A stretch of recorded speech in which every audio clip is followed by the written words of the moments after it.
If you look basically at what CGS is trying to do with Fullgoal is to basically, tap into the vast potential that Vietnam has. Obviously, we're looking at the indices that you talked about. Vietnam is part of the MSCI Frontier Index. Question is, when they get actually upgraded to the emerging market index of MSCI? I think that shows the vast potential that Vietnam has. What's your best bet on when that could happen? Well, if you look at Vietnam itself, the government itself has a self-established, deadline of 2025. But I think that it may slip a little bit. But I think it's a question of when rather than if. That happens. You know what is going to happen? You could probably get, analysts are predicting between inflows of US $5 to $8 billion into the Vietnam market.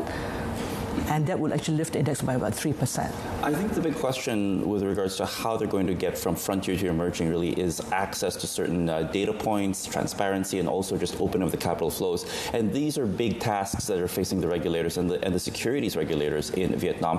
How quickly and what are the biggest challenges you think they will have to overcome to actually get to this open and transparent form where they're ready to be included in some of these higher indices, like in the emerging market status? You're right, JP, and I think that there have been, great strides made in that direction. For example, foreign ownership limit, and it's, for example, the ease of access into the Vietnamese market itself. So you really see signs that the government is trying to do to improve, the access and the foreign ownership limits and so on.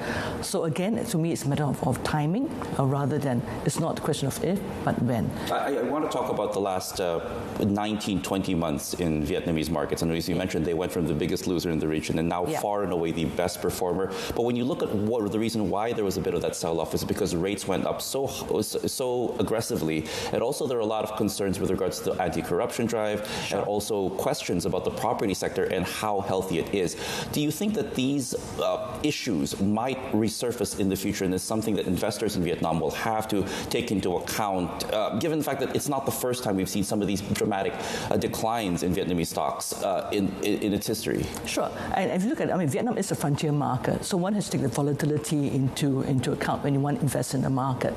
So the things that you brought about, the fact that the property bubble, the interest rates and all that, my belief is actually that it's at the tail end of it.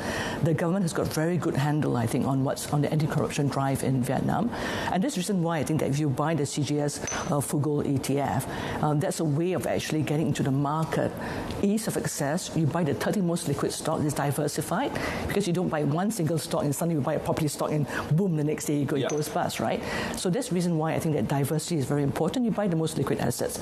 But my belief is that, you probably see the tail end. If you look at 2021, for example, right, when Vietnam was actually at the peak of the market, and at that point in time, if you use a reference point, the daily turnover of Vietnam was higher than the daily turnover in Singapore.